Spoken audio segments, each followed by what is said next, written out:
Good Morning Night Vale is brought to you by The Disappearances of Lydia Fontaine, a new independently produced and crowdfunded 10-episode original audio drama. Set in a deceptively familiar world of electronic surveillance and machine-mediated communication, The Disappearances of Lydia Fontaine follows Lydia Ryan and her friends, lovelorn Ethan and wannabe internet sensation Dee, as they struggle to unravel the mystery of her mother's disappearance.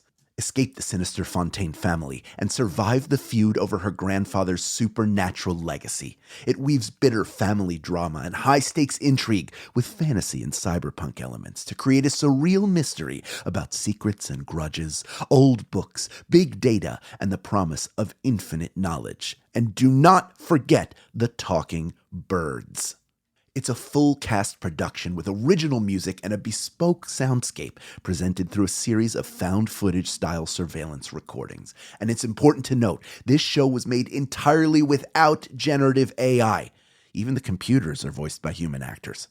Episodes are free, and you can start listening right now with the Season 1 finale due to come out on August 16th. For more information, go to lydiadisappears.com. and find The Disappearances of Lydia Fontaine wherever you get your podcasts and start listening from the beginning.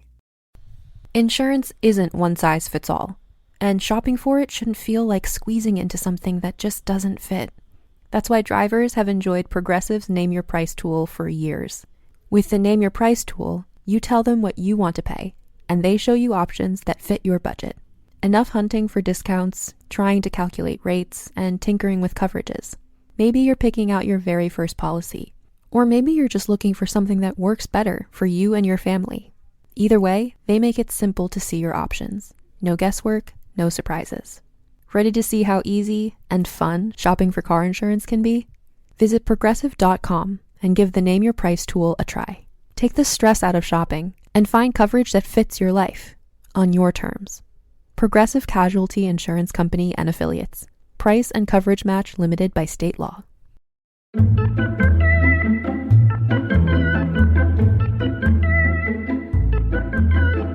Rabbits are not what they seem to be. Good morning, Night Vale.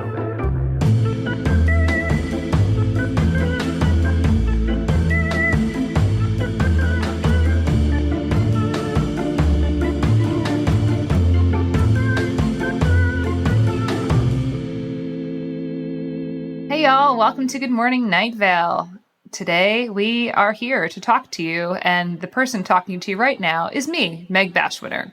And I'm Symphony Sanders. And I'm Hal Lublin. Wink. Wink. And you're tuned in with your dial. You've tuned into the show Good Morning Night Vale, the show where we discuss and converse around the popular cult podcast, Welcome to Night Vale. And in this week's episode, we are talking about episode 6 of Welcome to Night Vale, The Drawbridge. In this episode, it's described as when the city faces extensive delays in the revitalization of the Old Town Drawbridge, plus time for another pledge drive, changes afoot at the Night Vale Daily Journal, and good news for radio-controlled airplane hobbyists. But I guess the biggest thing about this episode is that we have the arrival of the beloved character, Steve Carlsberg. Beloved to us, yes. I don't think it's overselling it to say this is the most important episode in the first 10. Just the landmark podcast moment. No, it's cool. It's cool to hear Steve introduced. I was excited. I couldn't remember what episode he was introduced in, but what a fun find. Yeah, there's lots of great things that happened in this episode of episodes that brings to us Steve Carlsberg. On a personal note, when I was doing my re-listen of this episode, it starts with the power outages, and I was listening to this during a raging thunderstorm where it was like the lights were flickering and like there was bolts of lightning. You could see them in the sky, and I was like, is it going to happen? Is the power going to go out? But no, the power endured. Through the magic of podcasting, I was able to listen to the rest of the episode, but it was a great environment with which to listen to this episode. Power outages are actually super crazy. Have you ever been in a power outage for longer than like just a few hours, like multiple days or anything? Yes, during Hurricane Sandy, or one of the big superstorms, like either maybe the year before or the year after, where we didn't have power for like 5 days. And it wasn't like that cold, but it was like, you would get down to like 40 at night. So we'd like build a fire, and then everything in the fridge starts to go bad. So you just eat a bunch of weird stuff because you're trying to stop it from going bad. And so you eat it and eat your entire cheese drawer. It's always the freezer items first. Because I live here in Chicago, I am very well versed in terrible weather. And when I was young, there was a huge ice storm, and like all the trees even had like icicles all over them and stuff like that. And the power was out, and they didn't know when it was going to go back on. So we got to eat the ice cream first. I remember that was a big benefit for me. It was a big day. Yeah, my senior year of college, Superstorm hit Syracuse, and we were without power, I think, for 2 weeks. Dang. It was definitely more than a week. And things must have gotten rowdy. Yeah, there was a lot of showering, and, there was a bird stuck in between the walls, so there was a lot of scraping and moving around. And with the dark, that made it even worse, especially when you're showering in a room that has drop ceiling tiles. You're like, is this the time that whatever's in there is going to kill me while I'm in the dark trying to clean my, like, am I going to, one of my big fears is that I will have an accident that requires the EMTs to come, but it will happen while I'm in the shower, and I'll have to like force Jennifer. I'll be like, please put 5 layers of clothing on me. Even if they have to cut them off, I don't want to die or be injured in the shower. I don't think that's too much to ask. Yeah. Well, I mean, chances are you probably will. So you're right. I'm just going to accept it. Yeah. Bathroom injuries are the most common. And, I agree with you, Hal. I would hate to die personally on the toilet. Oh, like Elvis style? Yeah. Is that even true? Yeah. Yes. Yeah. You guys are like, yes, Symphony. It's just true. It's true. There are worse ways to go. There are worse ways, but like, especially if you're in the middle of a number 2 and it's like really, maybe the strain is what kills you. I don't know. But like, it would just be like a bummer. Cause like, what if you left a real stinker in there and you're dead and you can't even like flush, you can't even do a courtesy flush. You know what I mean? Yeah. It would be a bummer to leave behind. Yeah. I guess you're leaving behind a mess either way though. See, that's my main concern. I don't want to leave a mess behind when I die. I'm just like, you know what? I want to be nice and clean and compact. It's like, just put me inside of like a bag or something so I don't decompose everywhere. In a bag. That's why you save all those plastic bags. Content warning. Death. Yeah. On this lighthearted chat show. Yeah. Death. Well, just so you know my wishes, I would like to be shot into the sun. I know that. That's in your contract. It's on my rider. It's in your rider. This is very morbid, and we should be celebrating. This is Steve Carlsberg's birthday. Oh, sorry. All right. Well, let's actually get into Steve. Okay, when he comes up following the pledge drive, I like how you can tell Cecil is annoyed immediately. But I personally like the things like he has a tan Corolla. And he never changed. I'm like, I know that guy, And it was, I think, part of it, I think, is because you criticized the Drawbridge because there's no bay or river or anything. And then he was like, stupid, shut up. Yeah, he's a spoil sport. It's very hard to be objective listening to it, only because I have the benefit of playing this character now for 5 years and having the context of the way they've written that entire relationship. So to go back now and like everything I hear is just a context clue for me as an actor, but also I see it from a completely different point of view. That the least important thing to him, if he's the one who sees the truth, is what tires are on his car. There are other things that are more important that he takes pride in, aka his scones and his family. And knowing the truth. Like, he would be the one who speaks up. He would be the one who's roughed up by the secret police and get outed by Cecil, but still love him for it. So it's like very interesting now to go back and boy, the entire history of the relationship is kind of plays out over the course of the sparse mentions that happen before he finally appears voice-wise on the show. I'm on Steve's side in this situation. This episode of the creation of the Drawbridge feels a lot like a lot of road construction projects that we who live on the East Coast at least are forced to endure all the time. And there's nothing actually going on. Like, I was driving to Jersey from New York City the other night, and they had closed one lane of the Holland Tunnel. The Holland Tunnel is 2 lanes, and they had closed one lane, so it is 1 lane, and it backs up for an hour. And this is at like 12 o'clock at night, so there's no reason for any of this, and it's closed because of construction. And you get into the tunnel and you look, and there's all cones, they've got the lights on, and there's literally no one, and nothing is being done. It is just, they have closed 1 lane of the tunnel for apparently no reason. And so I'm on Steve's side here. We don't need it. And if you're not from the East Coast, or I assume they do this in Chicago as well, the way it works is for spring and summer, you drive on a bunch of streets that have potholes, and then they sort of get filled in, but a lot of that is tearing up the whole street, so it's really rough to drive on. And then by the fall, it's sort of filled in. Then the winter comes, destroys the street again, and makes new potholes. Like, you constantly, there is a state of repair or disrepair that your streets are in when you live on anywhere where it snows or you have any kind of sort of harsh weather.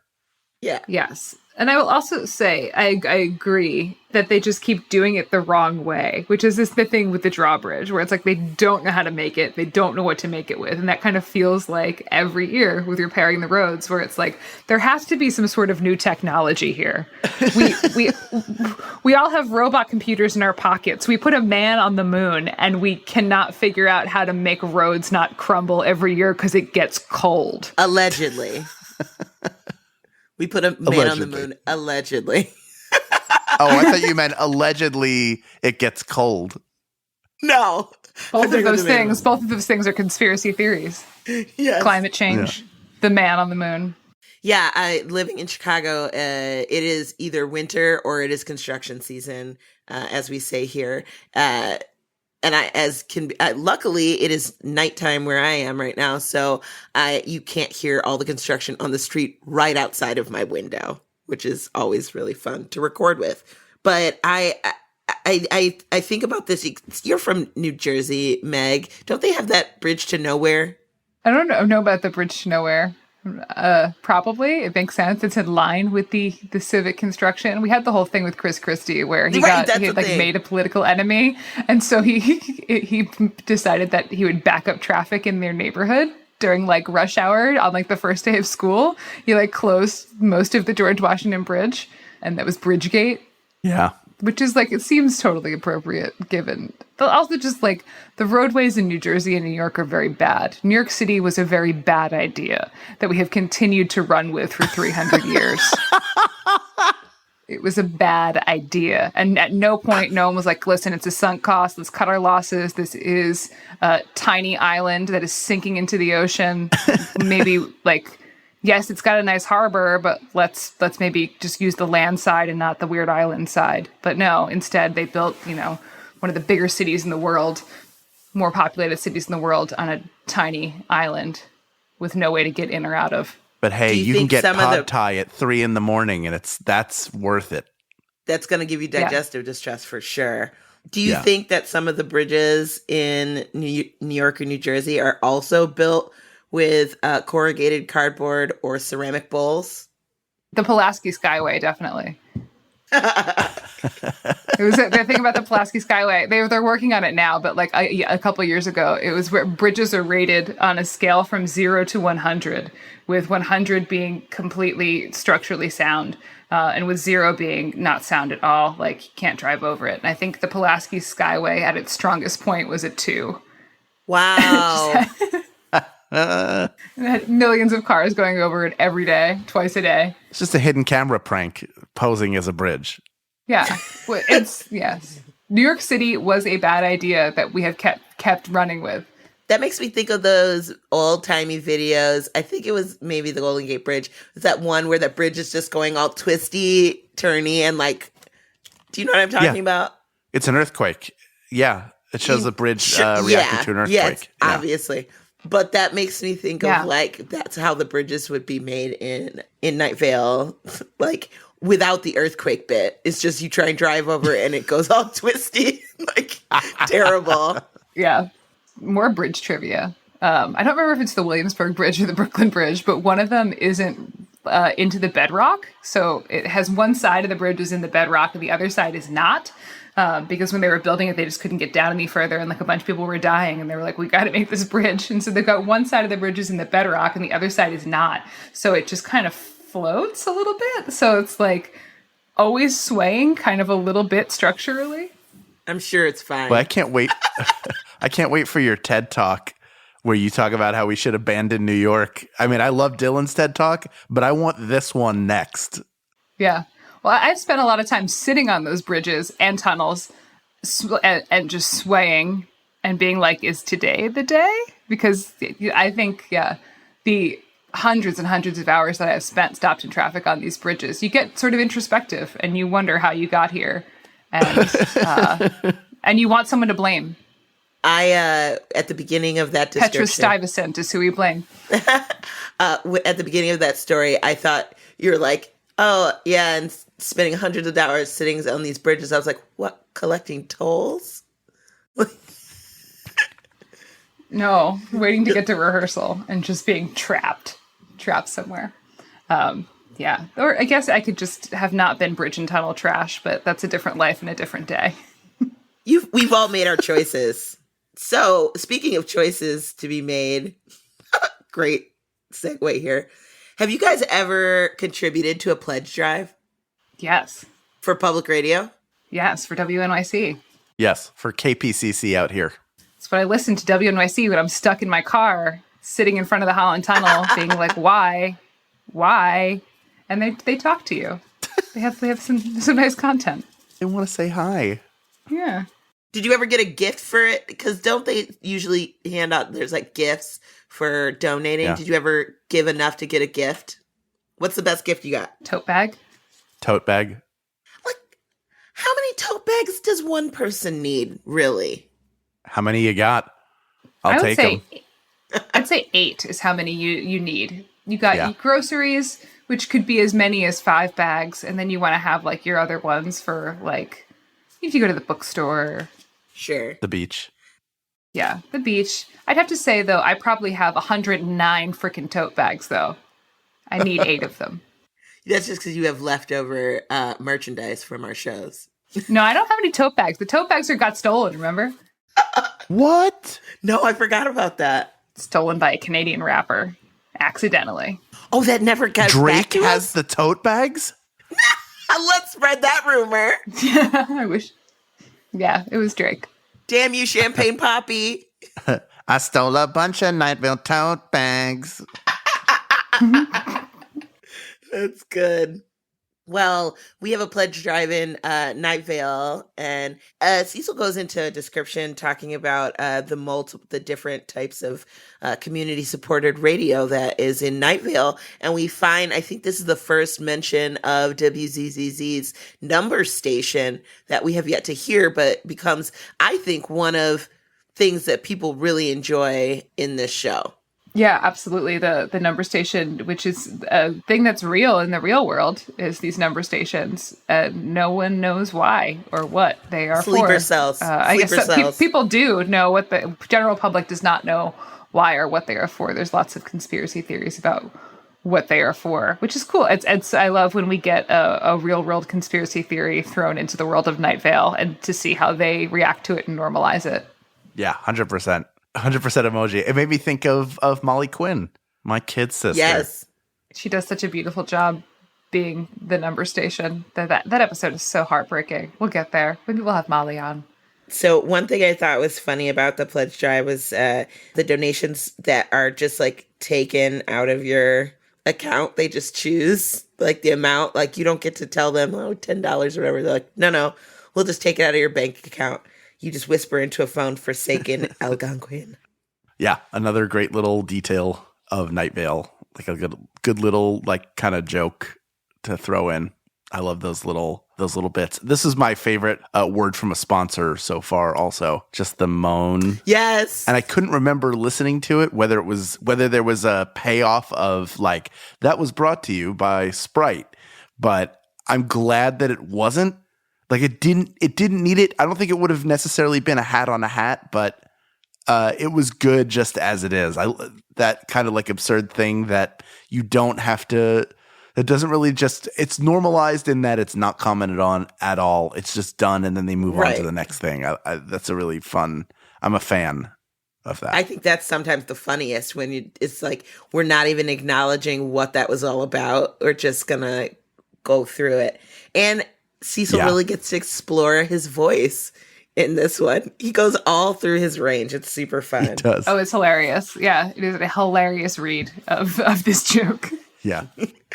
I like that it goes up at the end kind of like a fart would. It's like, I can only imagine that in the script it said like, "Let's out a long moan." And that's what he came up with. Yeah, and that's what he came up with. That trust that whatever he does will be interesting rather than trying to guide. I think when you're, especially when you're writing, it's very hard to resist when writing for other people when you're starting out, wanting to control, because in your mind, you know what the delivery, you have a good idea in your head of quote unquote what the delivery should be. So you're trying to control the actor before they even get the script and get to look at it and interpret it. But as you mature as a writer, you hopefully trust the actors that you're working with, that you can give them something and they'll either deliver it exactly how you had hoped, which is great, or they'll find something completely different that is, if not better, just equally as great and just a complete surprise. And that's what creates a really fun collaborative environment. Tidy. So we have another character intro that comes in this episode. Pamela Winchell.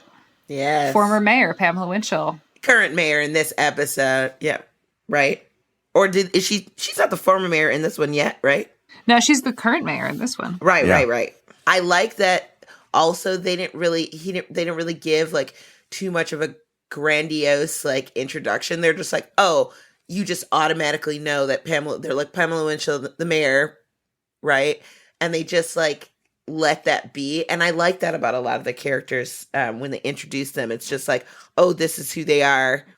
This is their name. And then just there's already that it feels like there's backstory without giving exposition, because you're just like taking for granted that people will know what that is. But I like that right off the bat, she comes in hot being like really crazy. And I love the character of Pamela Winchell so much because she's just so nutty, I'm going to go back into what they are now referring to as Drawbridge Gate in the episode, where they talk about how much it's going to cost the city and what the toll is going to be on the bridge, which is, I think, another dig at New York City. They say the bridge is going to be $276, which will be discounted to $249 with Easy Pass.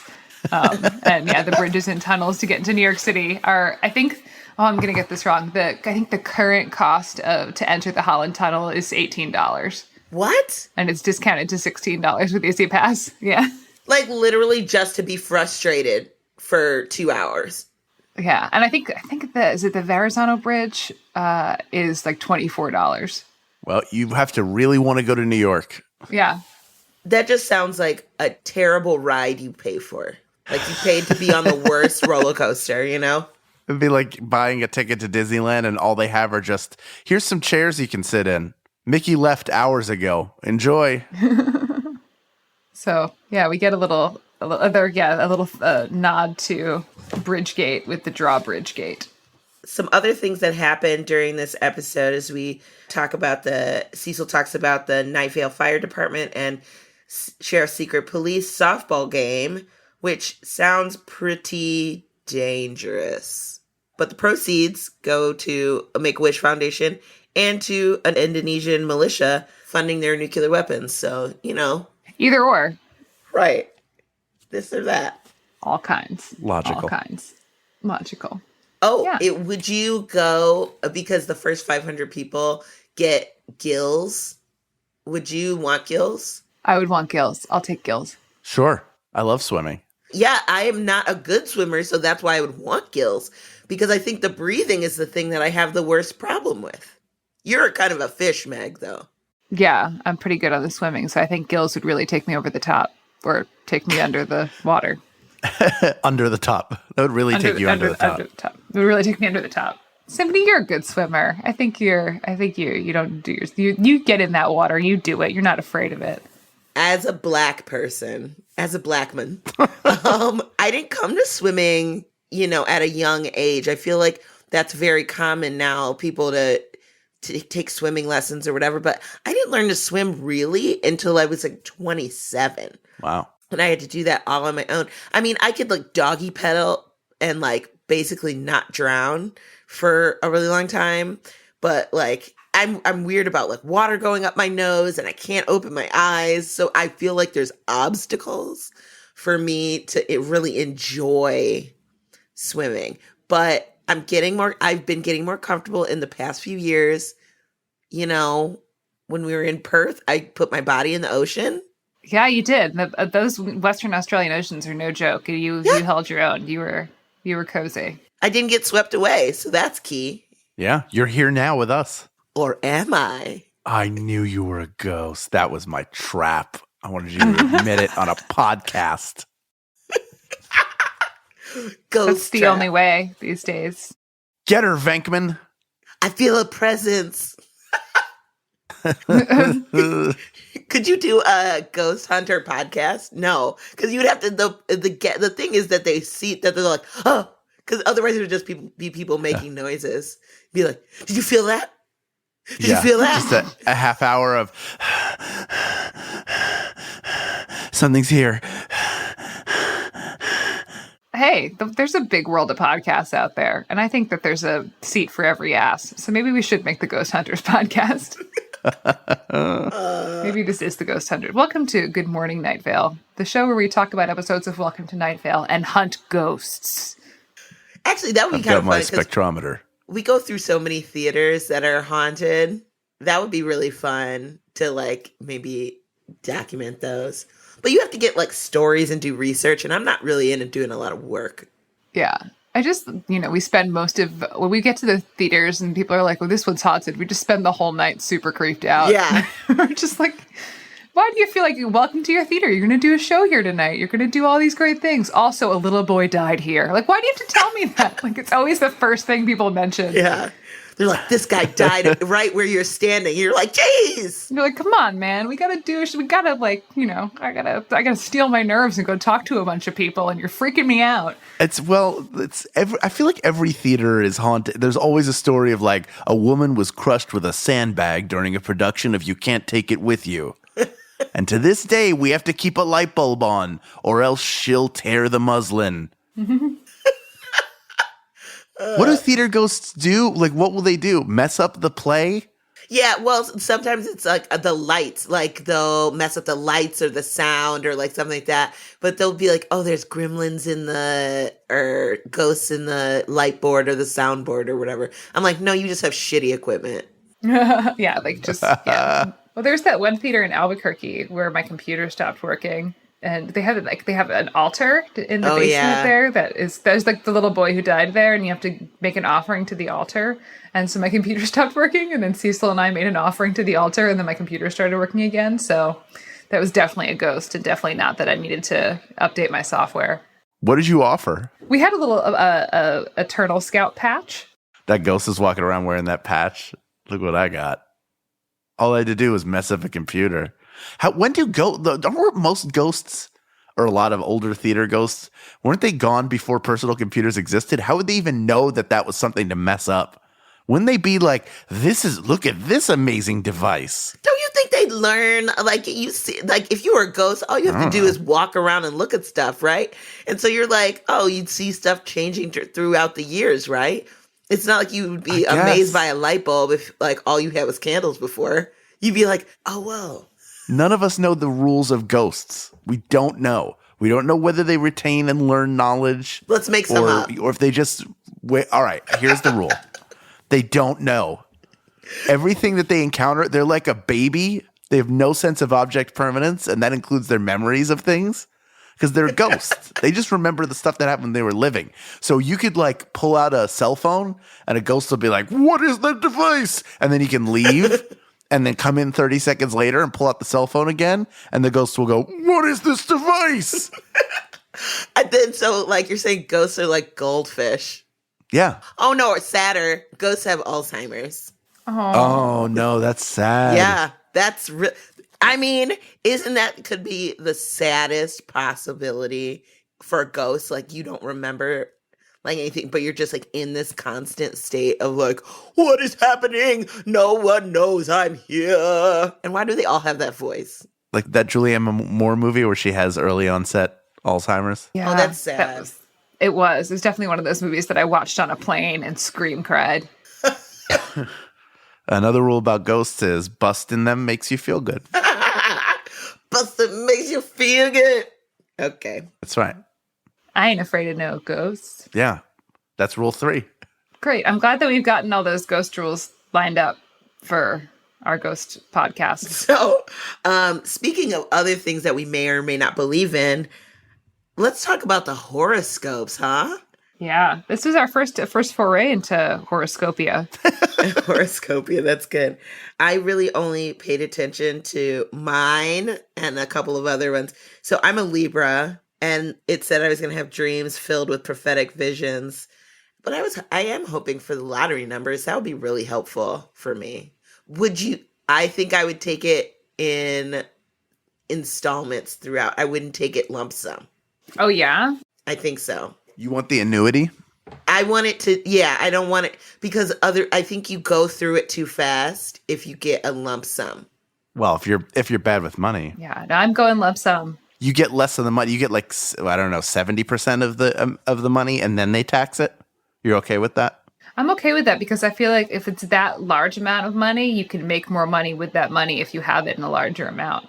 So it's like if you're thinking about return on investment, welcome to the financial podcast. If you're thinking about a return on investment, if you have $50 million to invest, it gets you a lot further, a lot faster than having $700,000 to invest every year. I used to be in the same boat as you. Here's what changed my mind. I came up with the perfect thing. Okay. Tell us about it. So it's like a $300 million jackpot. Let's go crazy. Okay. I forget what the annuity is. I feel like it's like 30 years or something like that. It's not like this. It's not every day for the rest of your life. It's a certain amount of money and it like scales up. So you get a little bit less at the beginning. This is what you do. Year 1, you take that money, you live off of it for 2 years. Year 2, you put away in like an interest bearing, like a low interest bearing account. Year 3, you live off of that for 2 years. Year 4 goes into that account. So you're building money that earns just from the interest alone. You're earning good money. Right. And every other year you're getting a huge amount of money. So you can still live like royalty. You just have to be a little smart. You can't like blow it all and buy like an elephant. I don't know what the most expensive animal is. I just said elephant. What about my Pokeballs franchise? Like I'm gonna go out there and make money with my money. That could be a year 1 venture. You can choose how you live off that year 1 money, but you want it to last 2 years. Maybe I'll get a Kia dealership. Who knows? You might. I'm sorry, you wouldn't go immediately for getting your horses or one horse? I would get some race horses. What I'd get and make some money on those What about ponies. Janelle Poney? Janelle Poney. Janelle Poney is the name of my fictional pony. I'm done. I can't do it anymore. Janelle Poney. Janelle Poney used to be named Ponier West, but then Ponier West did a bad thing and got replaced. Yeah. Janelle Ponier is way better. I'd much rather hang out with Janelle Ponier than Ponier West. Yeah. Anyway, this has been a blast. Let's now talk with Night Vale composer, all-around music man, Jon Bernstein, also known as Disparition. But first, let's talk about the weather. So this episode's weather was Hey by Dio, and it's in Dutch. Okay, let me just tell you how long it took me to realize that this was not in English. I just learned it now. Hal, I understand. You don't understand the rap musics no matter what happens. You're like, what'd that guy say? I just enjoy it. I was bumping it. I don't know what you're talking about. I was bumping it super loud. I had my windows down. Everybody knew how cool I was with rap. With the hipper hoppers. Yeah, it's a great piece of music. I love this song. This is in my wheelhouse of like, it's danceable. The music is like fun. You're bopping your head along, even if you don't understand what they're saying, which I do not. But I think that's the wonderful thing about music, right? Is that you can connect with it whether you speak that language or not. Because rhythm is a feeling, you know what I mean? It's a groove. Yeah, rhythm is a dancer. It is. Rhythm is a dancer. Yeah, I love this song too. It has a great rhythm, and just like the like it's a fun time. I don't know what they're saying. I feel like we probably should have looked at what they are saying and gotten a translation just in case they're saying something that's bad or something that's, I don't know, even like mid-level bad, like cheese is terrible, you know, like it could be, they're Dutch. They're definitely not saying I was like, cheese they would is terrible. never say that. They would never say that. Nobody said nukin in the kickin' or swaffling. Okay, we'll cut that part out.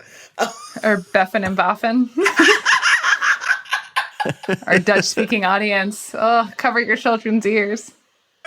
Or we're probably getting it so wrong anyway, because we're trying to remember it. We have our merchandise manager who does our UK and Europe shows. She is Dutch, and we force her to teach us Dutch swear words, and then we say them in front of people who speak Dutch, and she gets very embarrassed. It's hilarious. I will say this piece of music was a hard, like, left turn from where we were and coming back in. It didn't shake me out of it, but it also, I was just like, oh, this is a nice piece of music, but it did not feel related in the way that the Dan Byrne piece from episode 5 did. So this is sort of the other end of that spectrum for me. I do feel like this episode kind of jumps around a lot. There's a lot of stuff that goes on in this episode, a lot of stuff that we get updates on. So I feel like while no, it doesn't necessarily fit exactly with it, I think it does keep this like really upbeat sort of, I mean, we're not getting like anything that's too sad or, you know, terrible that I can remember off the top of my head right now, but it's like, and so I think it kind of goes because it's still, it's a very upbeat song. Yeah, it's a blast. I dig it. So now we go to a conversation with Disparition. Stay right there. Good Morning Night Vale will return after a brief break.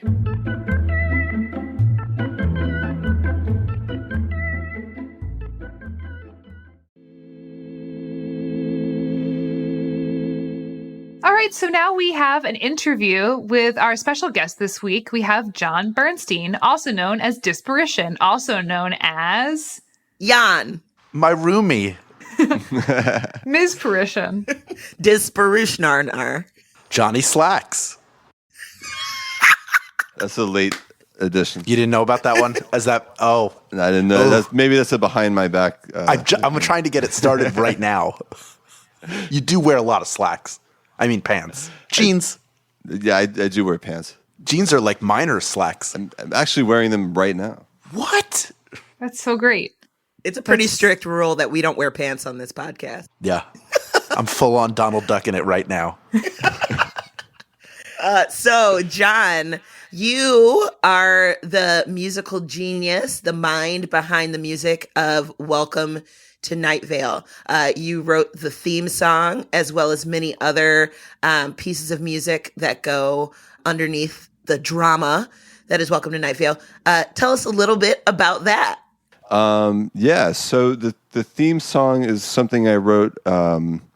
Like a lot of the music that's used in Night Vale, including the theme, I actually wrote a few years before Night Vale came into existence. And it's a lot of material that Joseph, basically, when he came up with the idea for the podcast, he asked if he could use this music from albums that I'd released within the last few years. So that theme was actually inspired by a book called The Spy Who Came In From the Cold by John le Carré, and it was kind of an imagining of the opening of that novel. And so since it was based on like a kind of dramatic opening scene. I think that's why it worked so well as an opening for Night Vale.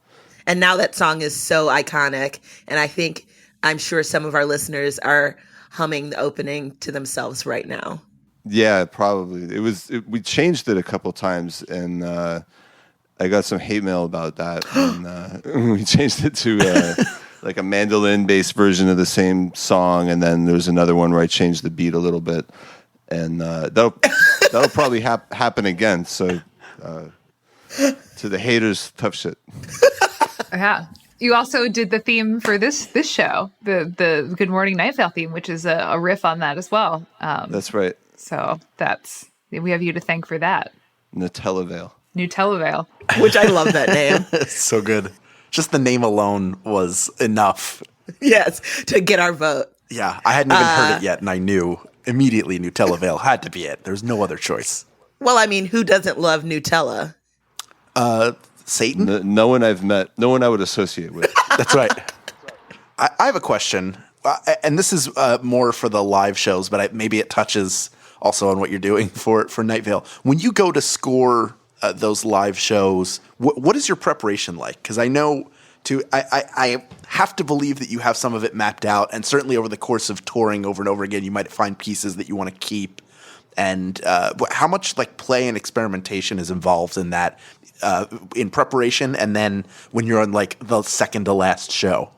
Usually, like I get the script a few weeks before we start a given tour, and I'll kind of read through and just find the sections, and I like to write new stuff for the live shows instead of like repurposing old material. So I'll just kind of like read the script and imagine how Cecil's going to deliver it, which I have a pretty good sense of his delivery for different kinds of text just from working with him for so many years.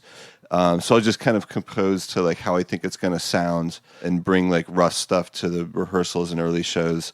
And then there's sections that I always keep kind of open, like the community calendar section, which we have in every live show. That's always purely an improvised section. It's either piano or mandolin or some instrument, but that's always like, I always keep that purely improv. And then there's usually like the live shows are kind of modular where there's like small little humorous portions, and then there's the main story. So I'll usually try to come up with a theme that's bigger, and then I can sort of iterate on for the main story, and then write more self-contained pieces for the shorter bits.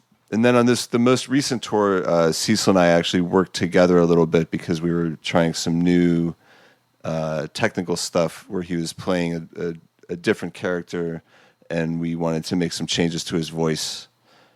So we played around with some effects and things like that. Nice. So during the live shows, I know we've all, when we're on stage, you know, Jon's there, you know, just in your peripheral vision. And I always love to see you playing and really just like getting deep, you know, just jamming out. That's one of my favorite things. How do you feel when you're playing on stage in front of all these people? Like, do you feel like it becomes at all like a solitary sort of thing, or are you always just like listening to the crowd and whatnot? It really depends on the night. Like I'm sure is the case with some of you guys. Like my performance is definitely different depending on how visible the audience is. Like in some of those like really well lit rooms where they're like right up in our face, it's like a very different feeling from it's just this huge crowd out in the darkness, and I can't like, you know, no one's making eye contact or anything like that. And that makes it a lot easier to just kind of let go and live in the music and live in the story and not feel the audience there. But yeah, sometimes it's strange when I can like see them and I can see them seeing me. It's definitely a different experience. Yeah, we've certainly played varied style rooms over the course of the years doing the show. I think one of my favorite experiences doing the show with you was it in Buffalo when your chair broke? Oh my gosh, that was so funny. He was literally holding it together. It was one of those venues where there was like an upper balcony to the side of this and behind the stage too. So like people are watching from angles that we don't even normally have people watching from. It's like an old surgery theater kind of thing. And they got lots of good angles of you trying to reassemble the chair that you were sitting on as it was collapsing while you were trying to play the show. That was my favorite part, though. He never stopped playing, like not once. Just he needs one hand to assemble a chair and the other hand to play the piano. I was just going to say that was the same place where Erin kept getting electrocuted by her mic. Yeah, we kept getting the radio station playing through her amp. Yes, that too. What on earth? It's just one of those nights. Yep, it was one of those nights. Oh, it really was one of those nights. I remember us sitting in the van before the show because there was like drama before the show where I was like, okay, guys, we have to just make sure that everything's okay before we walk in there. So we like waited in the van in the pouring rain while I was like waiting for a text message to be like, okay, we can go in and do the show. There's bad mojo at that spot. That's the same space where Dessa had her car broken into years before touring with us. Yes. That same parking lot. This venue that we're not mentioning. It has lots No, of we're not mentioning it. Shall not speak its name. Never. Like Voldemort. Yeah. So Jon Bernstein, how many instruments do you play? And don't be modest and be like, I kind of play this, I kind of play that. You play a lot of instruments. Tell us. Like 4, really? Like piano and mandolin are the main instruments, and then like programming synth stuff. I don't know if that counts as a separate instrument. I think so. A little bit of bass and guitar, and a little bit of hand percussion. But I could never play guitar in like a band kind of setting. It's more just something I use for texture, and if I need like real good sounding guitar, I'll bring in someone else. You're one heck of a dashboard drummer when Yes. we're on the road. You you just really, really keep the beat in the van. I can't help it. I'm sorry. No, it's not. It's something that I enjoy because I'm Me always just too. like, wow, John's such a good dashboard drummer. Like he really plays the crap out of that glove box. I've been tapping on dashboards probably longer than any other instrument. That is one thing that I'm just like, it does keep you kind of like in the music and you're just like zooming along down the road. It's really fun. We have a good time. And you're a really good navigator. You're Jon. the best navigator. Yeah. You're super solid on the nav. World Because you have class. good musical taste. Like I always defer my music to you because you just like put on stuff that like keeps me engaged because it's not like my same old boring ass playlist. It's like you putting on new stuff, so that keeps me entertained. You also like very rarely miss a turn. That's true. You're pretty on it. Yeah, everyone's good navigators. Like in our crew, like I feel like there was like a couple bad navigators maybe a long time ago, but like we haven't had any problems in a long time. They got weeded out. Yeah, they do. Only the strong survive. You left them in Buffalo? I love Symphony as a navigator too. Because I need you to listen to the words that are coming out of my mouth. I am here for you. I try to be encouraging, but sometimes I'm like, focus up. We got to be a team here. It's a whole team effort. Jon, I have a question for you. Where were you, like, what was your life like when your music was first used in Night Vale? Like, how has that sort of affected your career? And does the music, has Night Vale affected the music that you've written going forward separate from, on your own personal projects? Yeah, I think so. And when Night Vale first started using my music for the first year of Night Vale, I was working at a publishing house. I was a marketer. I was doing sound design in kind of the downtown theater scene a little bit in my off hours, just for kind of experience and fun and writing music. But my main career at the time was in publishing, and the podcast was also something that Joseph and Jeffrey had just kind of started for fun. None of us imagined it would turn into what it turned into. Right. And then I quit my job at the last publishing house I was working at. That publishing house, it was an imprint that was being sold off, and so they fired everybody. I didn't even stick around long enough to get fired. I was just like, well, I'm going to just leave this crazy industry for a bit and think about doing something else. And then Night Vale just happened to sort of take off. Like within like 2 or 3 weeks after that was when Night Vale started kind of blowing up in this crazy way. And then we shortly after that discovered that we could do live shows and tour and all that sort of thing, and it became more of a career. But yeah, it's definitely changed how I write music, just because I definitely spend so much time on the road, that I've gotten really into, like, I compose a lot in hotel rooms. I actually have started trying to, like, tweak and write stuff more during shows, just so that I'm not, like, always playing the same stuff. I like to kind of evolve the music with every show and try new things, just to kind of keep it interesting and keep pushing myself. So definitely the whole touring process has definitely changed how I write music, and I think about the kind of logistics of how I'm going to do stuff live a lot more heavily when I'm writing it now. All right. So did you do a re-listen to the Drawbridge episode in preparation for this? It's okay. Did. You did. So what, did, yeah. What were your any initial reactions from hearing that again? Yeah, I hadn't listened to any, like, super early Night Vale in years.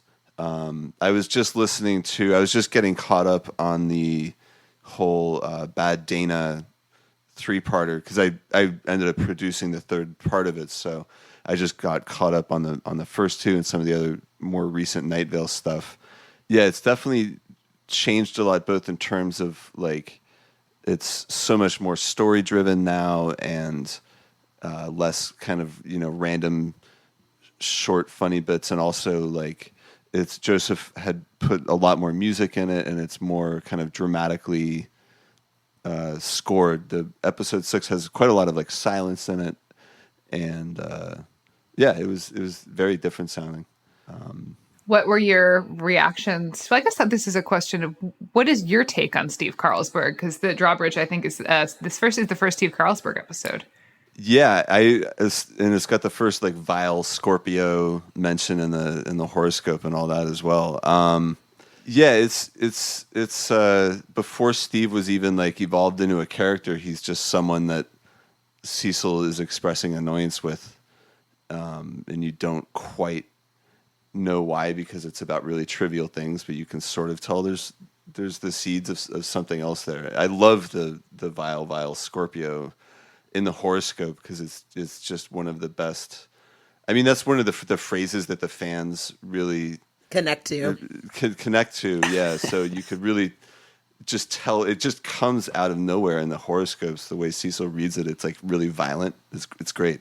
Oh, not to put words in your mouth.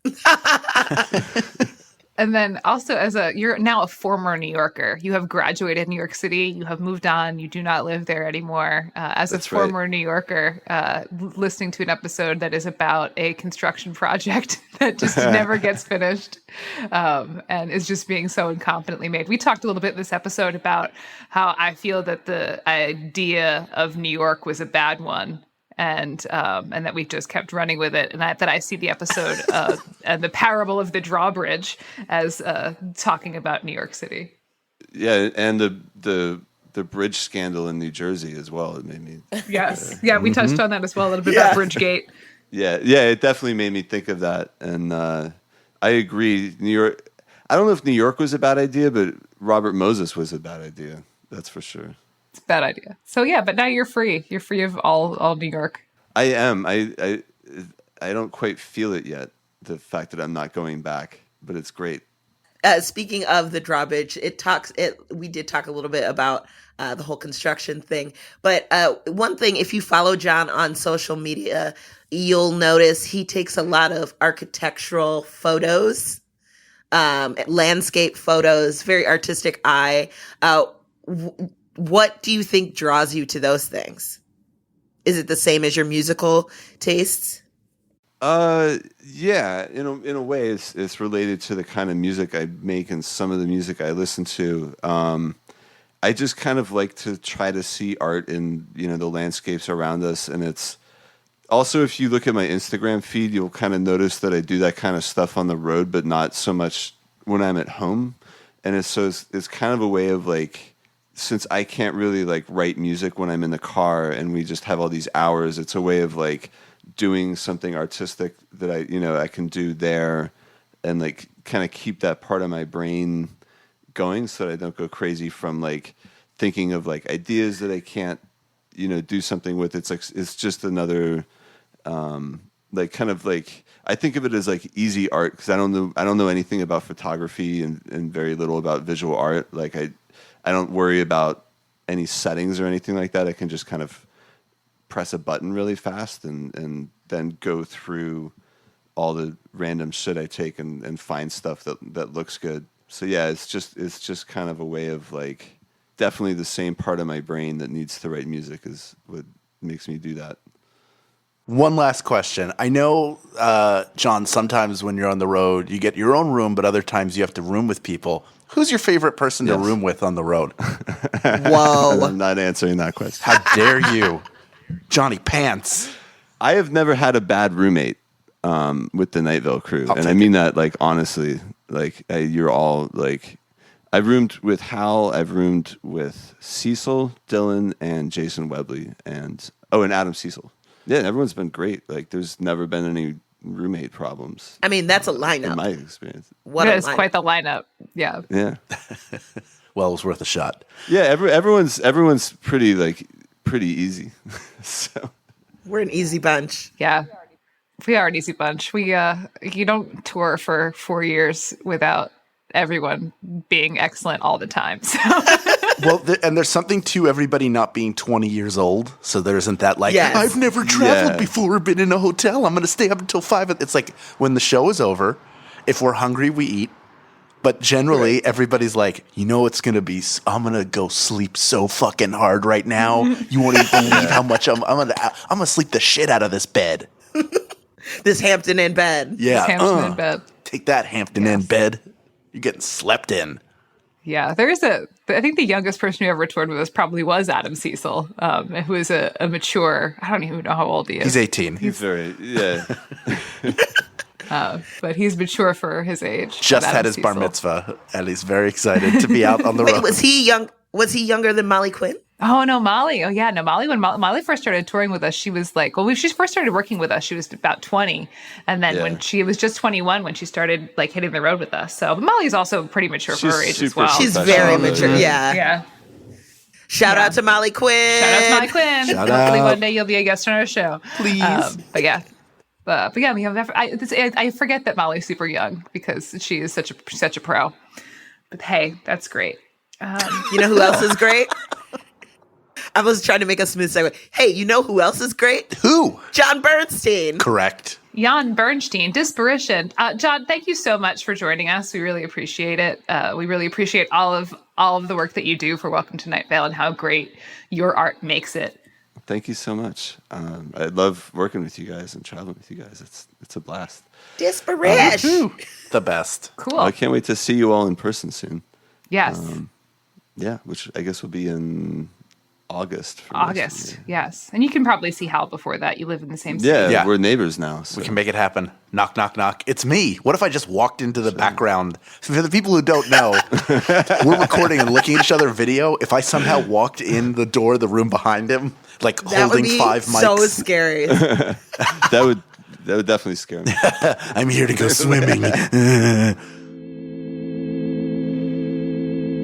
Thank you all so much for listening to Good Morning Night Vale. We had such a blast doing this episode. A big thank you to Disparition for joining us. A big thank you to Hal and Symphony for being the best ever and a half. We will be back to you next week with episode 7, History Week. So we will be taking apart History Week, and we will be hearing from fans about fan questions, theories, and conspiracies. So please feel free to keep writing into the Night Vale count. Information about that is going to go here. And thank you all so much. Symphony and Sal is what I just wanted to call you. I'll take it. Symphony and Sal. From all of us here, good morning, Night Vale. Good morning.